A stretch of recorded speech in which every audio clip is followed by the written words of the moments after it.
Vaudrey Hepburn. That works well, and I get to chuckle at everybody that's older than me, which is helpful. Now, if you've got any questions as we're talking today, let's fix this. Any questions at all at any time, please drop them into the chat on the side.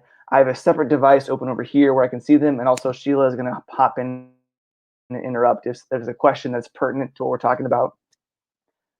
Interrupt, please, because your time is valuable. You've likely been on the computer a lot today already, so I want to make this worth your time. And if what I have to bring is not helpful for you, then you got better stuff to do. There's a lot of Netflix. So whatever questions you have, please hop in and ask them. And lastly, I recommend you put my face on the bottom right part of your window. The most important thing is the big stuff. My face is not very important. And you can move it around by hovering over. There's a little bit down arrow right here, one over here. There's other stuff like that. So feel free to move it around. So let's get started. It has been a weird week for teachers. I would love just to hang out for a little bit and talk about math education and how we can make it better. So let's start with a math joke. At a math conference, a woman walks into a bar and says, "Barkeep, I would like 10 times as many drinks as everyone else." And the barkeep is polishing the glass and says, "Wow, that is an order of magnitude." Okay, one more. An infinite crowd of mathematicians walks into a bar, and the first mathematician says, "I would like a pint." And the second one says, "I would like 2 pints. I'm sorry, a half pint." Third one says, "I would like a quarter pint." The fourth one says, "I want an eighth of a pint." And the barkeep goes, "Okay, all right, fine." Pours 2 pints and says, "You math teachers, you don't know your limits." All right, whatever. Let's get started. Between 2002 and 2007, I was a custodian and shift supervisor at a large church in the suburbs of Chicago. That's me there at the bottom. You can tell that it's 2005 in this picture because I have puka shells and camouflage jorts. And I enjoyed that job a lot, not just because I like to watch the sunrise every morning on the night shift or make peanut butter sandwiches in the parking lot, but because cleaning stuff is really gratifying. I would go into my shift and say, "Okay, here's this thing that is dirty. And when I'm done with my shift, I have made it clean." There's a satisfaction in immediately seeing the results of your work and leaving my shift feeling like I accomplished something. And then in 2007, I left to become a teacher. And I thought that a profession where I was training up the next generation of citizens would immediately be just as gratifying as cleaning stuff. However, it turns out education is really hard. It's hard because we spend most of our mental energy and attention on these squirrely, unique children whose brains are partially formed. And yeah, it's a really hard field, and I still love doing it. And I think that you do also, you that are watching this, because you've done a full day of work outside of your comfort zone, trying to support kids that are far away from you, that you can't talk to or hug or speak to in a casual way. And you came here anyway to try and find a way to do your job better. Clearly, you must love kids and you must love your job. And that's why you're here. I love kids too. And I still say that even though I'm not in the classroom anymore, I'm so proud because the work that we do helps today's kids grow into competent citizens for tomorrow. I love it so much that whenever I sign up for a new website and they say choose what field or industry you're in, I get a little rush when I choose education. I sit up a little straighter. You at home, sit up a little straighter. You are an educator. You have pride. We have a field that is worthy of pride. We do a good job for a good purpose. We are educators. Okay. So in my career, I've passed through all 3 of these roles: teacher, administrator, and district office. You might call this the central office where your school district is. Where in my district, we call it the DO, the district office. So if you hear me use that term, that's what I mean. Now, while passing through all 3 of these roles, I've also written a book and traveled the country a little bit as a consultant. But since most of the people here fall into those 3 categories, let's just deal with these 3. And I hope that you'll add your voice to the conversation because I am just one person. The field of education needs your voice in it. So for the next 40 or so minutes, I have 3 goals, as you can see here. By the time we're done, teachers will be able to understand the other categories of educators a little better, Once you understand them, it's my hope that we can empathize with their values a little better. And with those two things, it should make it easier to communicate with those people a little better. Now, so since very few of you have probably met me in real life, it might help to paint a little picture of my career. Here is, because we're math folk on this chat, here's a graph of my effectiveness over time. As you can see on the left, I was about 9% effective my first year of teaching. This is how I felt. I felt about 9%. More on that later. That grew until I left the classroom in year 7, where that purple line begins. By year 10, something weird happened. You'll see that my purple line is higher than my green line. By year 10, I was a better coach than I was a teacher. And for those of you that are watching that might be in a role like that, it's a little weird if you care about kids first, because the best thing that we can do is not to teach them directly, but to empower and support the teacher in the room to teach the kids. That's a weird thing. So I'm now in year 13. This is my first year as a school administrator, and that red dot would put me at, let's say, effectiveness. Now, it's totally likely that my staff would say I'm doing a much better job than 30%, but this is my graph I'm doing, and I want to be excellent all the time. So anything less than that feels probably lower than it is. And I put the red point right there. And in my time passing through these roles, I've served a lot as an interpreter, where I'm listening to one person's concerns or complaints or their venting, and then I'm in a place where I get to offer some context or some values behind it. Coaches or consultants or speakers at a conference, you might recognize that sentiment, and you probably had to tell a teacher that's in the middle of venting, well, I think they're trying to do this. Because the biggest challenge in our field is always going to be communication. You've likely noticed how a principal might give a directive or a suggestion at a staff meeting, and somebody gets upset about it until they see the reason behind it. Communication makes those things flow easier. So in our time together, I want to pull back the curtain a little bit on all three of these. Now, I'm no expert in these three. I've spent enough time around them to generalize those values. I have begun my education journey, but I've not yet arrived. As Britney Spears might say, I am not a girl, but not yet a woman. My friend Howie told me I had to include that tonight. There you go, Howie. Also, to broaden my knowledge, Vanessa, at the time of this footage, was a fourth grade teacher. Jason's in year 12 education and his 4th year at this school, and he's now my principal at that school. And Nan works at the district office. She retired about a month after this was shot, and retired in style. Like, she spent 9 months road tripping the country, just relaxing. She was the assistant superintendent of educational services, which in our district is like the number 2-ish spot. So I want to share their wisdom with you. You don't need to keep track of who's who. I'll put these little icons on each foot videos as it comes up. And in the process of interviewing those three, and in the time sense, I've noticed that these three roles, we don't want different things for our kids. We want the same thing in different ways. District right here. Going back and telling my first of advice, I think the most important thing is to focus on kids and how you service. All decisions go back to making sure that decision supports kids. Too often we get hung up on the adult issues and we don't take care of what's important for the kids. So it would be focus on the kids and make that your priority. That's our theme for the day. All three of these roles want to do what's best for kids. It might look different with how we address it, but that's the core of why we got an education in the first place. We want to do what's best for kids.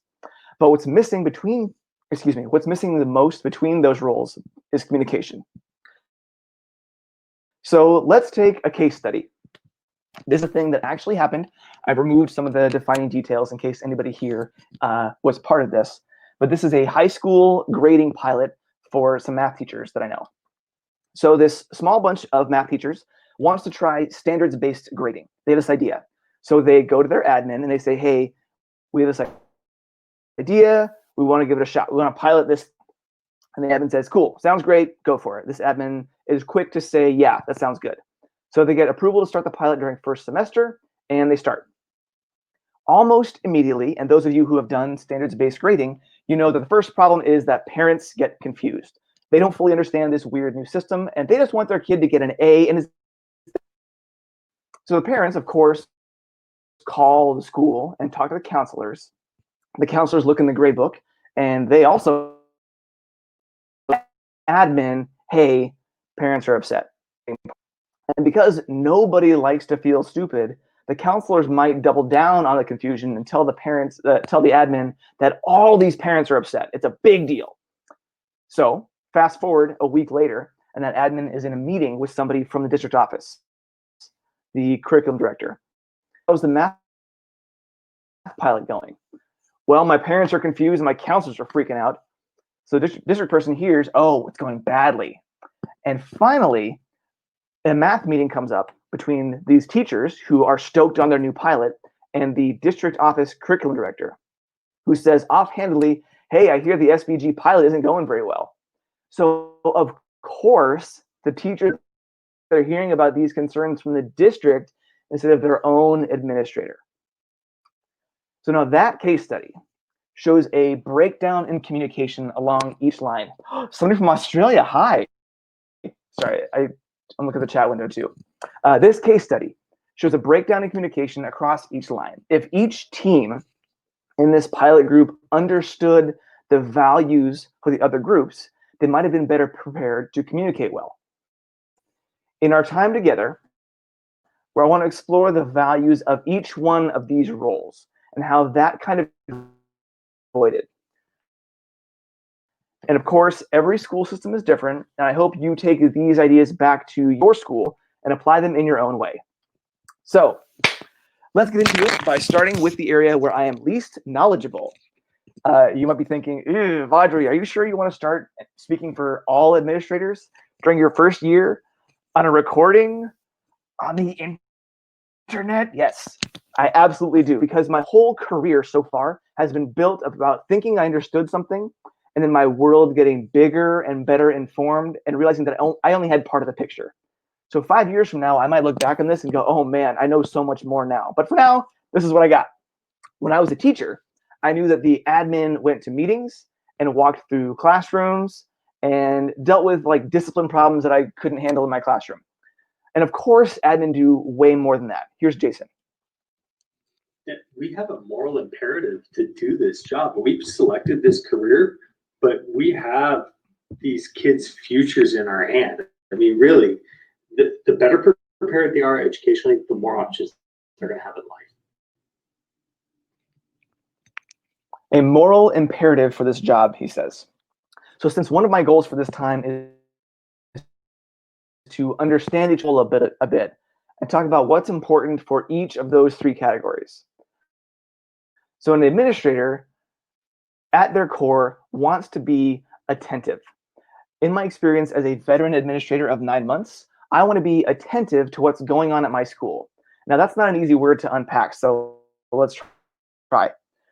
When an admin walks and aware for what's happening on campus, I didn't leave the office a whole lot when I first got hired, and so it was hard for me to know what's happening on my school because I was always up front, talking to parents on the phone, dealing with students, doing paperwork, answering emails.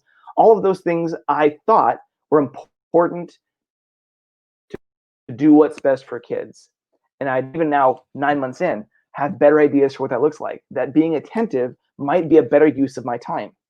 To look for growth in that brand new teacher that we hired, or to be impressed with somebody for their sweet classroom action, or to recognize somebody who's hustling hard and go, hey, I see you. I know your fourth period is a disaster, and I see you doing your best. Keep it up. That goes a long way. Being attentive to my teachers is one way to make them feel like I'm still connected to them, even if I'm out of the classroom. Your admin got into this job because, like Jason, we want to make a bigger difference for kids and to be more attentive to see if we're doing it. So here's a picture of me that my teammate snapped earlier this year. She pulled out her phone and said, you've arrived. You are now a school administrator. This was after 3 students got suspended that day. I was prepping for a staff meeting the following morning, and I was late for a phone call with my friend Sarah that had been on the calendar for a week. Next day, I had to make a call to child services because one of my students was being neglected. And the day before this whole quarantine started, one of my teachers came to me and chewed me out, saying that I'm not working hard enough for relationships on campus. Now, that pose that I'm making here is me building the muscles of how to be attentive. I want to be attentive for all those things I mentioned to do what's best for kids. So now think about your administrator at your school. In the chat window on the right, I would like you to tell me some examples of what it means for an administrator to be attentive. This is a weird time to be an administrator, and we would love your help with a little extra communication. So take a minute and drop some ideas in the chat window on your right of how you've seen administrators attempt to be attentive. Ready, go.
So I want to be clear. I made that pose in my early years of teaching too a lot. I was overwhelmed and not totally confident in what I was doing and 100% certain that there was a better way, but I just didn't know what it was. And if you recall your first year teaching, you can probably testify that is accurate. Look at this guy. He is not prepared to be awesome. He is green, and I was a bad teacher that year. You saw my graph. Looking back on those first 3 years, I knew I was bad, but I was ashamed to ask for support. When I left the classroom to become an instructional coach, I would regularly find out that my teachers were struggling on something in isolation for weeks before they called me. And I find that out. I'm like, well, why didn't you hit me up? And they'd say, oh, I didn't want to bother you. Making the face, like smiling on the outside, but kind of defeated and looking for some help. So whether you are a first-year teacher or a veteran, we all want our admin to be attentive to us, but it looks a little different. On the surface, things that we do might be similar to how the classroom has looked for a teacher for decades. We know that we do lessons, we focus a lot on kids sitting in rows and compliance, and we're usually accountable more or less. Here's Vanessa on that. I know a lot of emphasis is placed on data, and sometimes I kind of feel, the numbers, but you can see like what's happening. There's some cool stuff going on, which I'm sure a lot of them have that in mind. But I know a lot of that, if they're not in here, like a. So I think that's the main thing I can think of. So shifting that focus. Yeah, maybe on like what's actually like again, what does the data say? Because it doesn't always reflect what the kids can do and what they know. So. Vanessa understands that her admin is going to hold her accountable for what happens inside the four walls of her room, and that's fine. But she wants her admin to understand that she can be trusted. Because at our core, teachers want to be empowered and guided, both of those things. Now, all of you watching this probably know what it looks like to have too much of one of those things. If someone is guided too much, they might feel like they're micromanaged, or if they're like every decision is second guessed, or if they are empowered too much, it's also a problem. If you've heard me speak in the last few years, you know that I get hot about the suspension and expulsion rates of Black and brown students, which is well documented in these studies starting well before kindergarten. Too much empowerment in the classroom can turn it into a place where these are the margins or out of school altogether. And this is not new. It's still going on.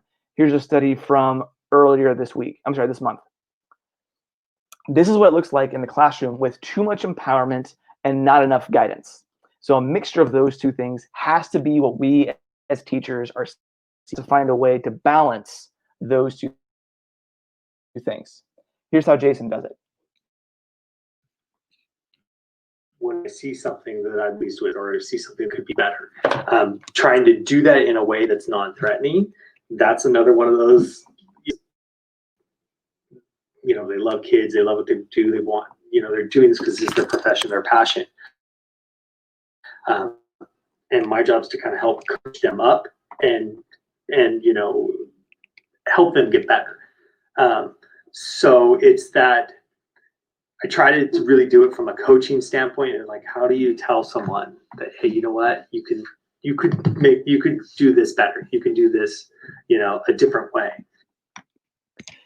You can hear him even in the interview trying to balance empowering and guiding. So now I'm curious what y'all think about those two values. Is that true for your site? Balance, empower, and guidance. Ready? Coaches and admin, you should weigh in here too. I want to hear what you have to say as well. Please take 1 minute and do that. Go.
Hang on, y'all. I'm putting a link in here.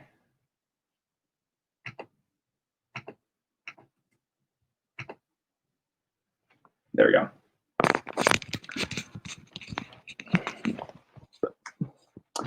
All right.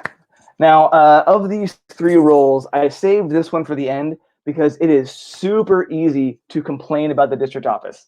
I know that I have done it in my time as a teacher. I occasionally do it now. Don't tell anybody. But as the instructional coach from the district office, working with teachers and admin, I was right in the middle because teachers would often start in on a rant, but always end with, "Oh, but not you though, Vaudrey. Like, you're like us. You were a teacher. You care about is like meetings and compliance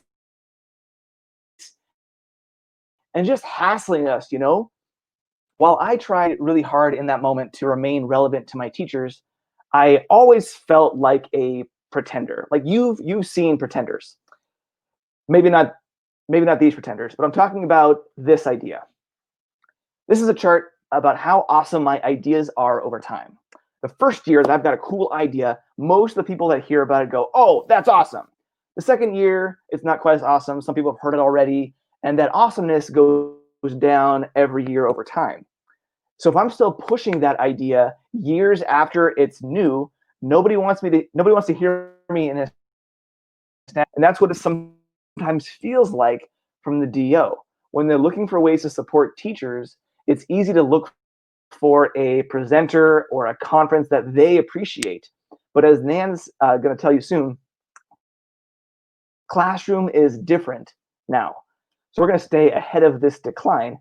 we need some assurance from our teachers that our ideas will still be able to evolve. Here's Nan on that. As much as we think as administrators, the moment we leave the classroom, we are already outdated, and we don't. A classroom today is not the same classroom as it was when I was teaching, and the things that teachers are expected to do. And so if administrators, as they move on to other levels, keep that focus, humility of, help me understand what I'm missing.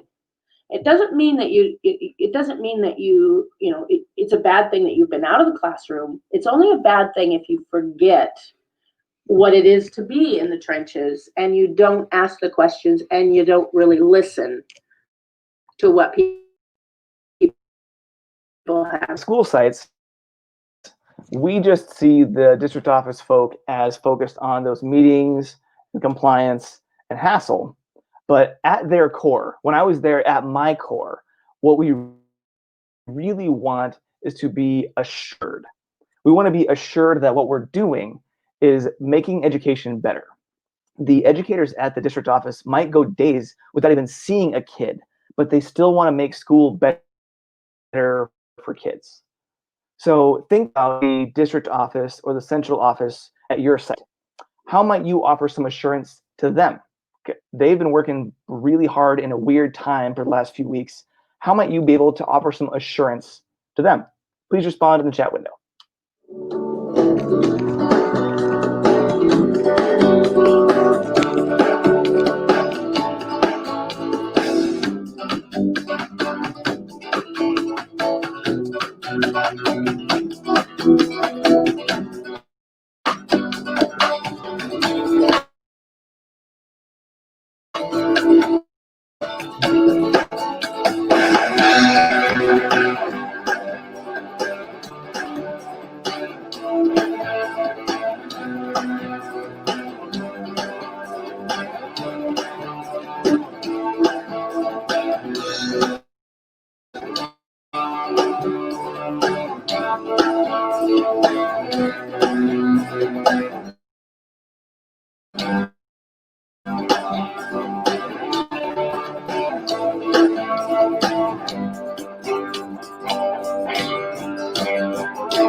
I'm going to offer some of my own idea. So this week, I emailed my superintendent. I replied to one that he sent out to us on the admin staff, and I said, hey, you're doing a great job. There's no playbook for this. You're doing a great job communicating, balancing professional and accessible while making sure people are heard. Keep it up. And I don't know if he actually saw it or not, but it is, this when you move into leadership, it's kind of a thankless job. And those little things go a long way. Think about how when a student leaves you a note on your desk, so I like some of the things I saw in the chat window. Very cool. At your school sites, we want, at the district office, they want to be assured that what they're doing is good for kids. Even if, well, let's get up here. Screen frozen. Here we go. Okay, we're back. Circle back to where we started. So the focus for all three of these roles is to do what's. We've now found the values for those three. And so let's go back to that case study and talk about how it actually makes school better for kids. So standards-based grading. They go to their admin, they say, hey, we have this idea for pilot. The admin knows that teachers want to be empowered and guided. So in that conversation, the admin might say, hey, that sounds really cool. Let's plan together about how to help communicate this plan to parents. What will you do if things go poorly? The admin wants to show his teachers or her teachers that they are being attentive to their needs. They want to be aware of what's going on in the classroom. And a great administrator will go, I need weekly communication on how this is going, because I won't know unless you tell me. In the back of their mind, that admin also knows the DO wants to be assured that this is a good idea. So they have to gather enough data to have a conversation about it If the district, once the plan is in place, those teachers get their approval and they start the pilot. The teachers follow that advice and they contact the parents. So now fewer of them are confused. Of course, those parents will still call the counselors. Those counselors will still be confused and call the admin. Except this time, because the admin was part of the plan, they were attentive. They were aware of what was happening in the classroom. So now that admin can explain the plan to the counselors, who can then take the plan and explain it to the parents. And there's a clear communication line all the way across. And if any of those groups loses track, they know that communication is important. And the parents can call the counselors back. Counselors can call the admin back. Admin can call the teachers back. And then later on at the curriculum meeting at the district office, when the curriculum director says, oh, hey, how's that math pilot going?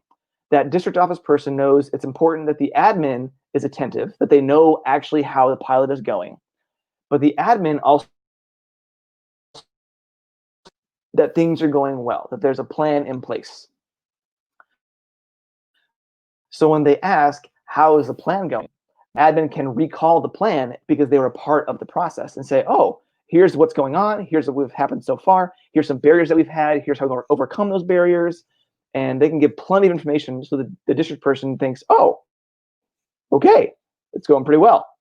And later on at that math meeting with the teachers, the district can say, hey, I hear the math pilot is going really well. That district person knows teachers want to feel empowered, that they want to hear somebody at the DO that knows about the work they're doing in a classroom and can say, hey, that sounds really cool. The teachers also know that the district person wants to be assured this is a good idea for kids. So when they relay the plan to the district person, they focus on the kids and their story. Let us explain to you how we planned this and how it's going. Let us tell you how we're making changes in real time to our grade books so kids feel more supported. Then that district and give credit to those teachers and the school and probably find a way to take that plan and spread it around the district, because our end goal is to do what's best for kids. That's the whole point. That is why people at the admin level or the district office left the classroom in the first place. That's why I've started over at the bottom of my effectiveness curve twice, because I think I can do more good for kids in that different role. As an author, it's even weirder, because I might buy stickers that point to the book, hoping that those stickers might get into the hands of some teachers, and they might go check out the book or the Twitter feed or the free resources online, and maybe that will help kids. My focus is still on helping kids learn math, but there's now 3 or 4 more layers behind it. And in doing this research, that's when I realized this is how the district office staff must feel like all the time. Teachers need to understand and remember, we really have kids' best interests at heart. We're not about just what this is classroom. And I think if all people at all different levels in education remembered that we have the best interest of kids and that we're trying to do what's best for them and approach frustrations from a help me understand that rather than a you did this to me, I think we'd all be better off.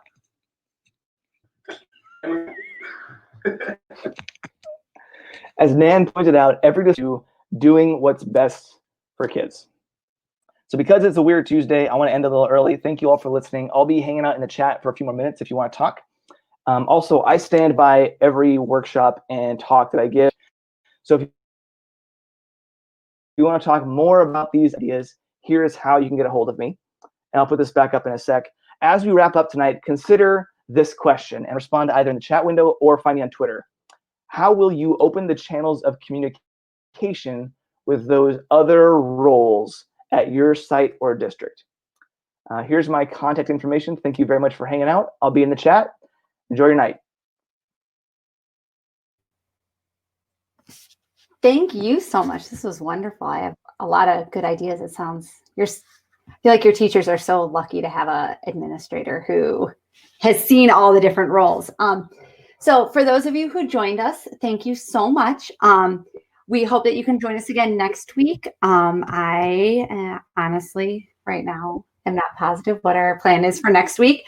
But if you look on the website, there also just if you saw something today that you wanted to share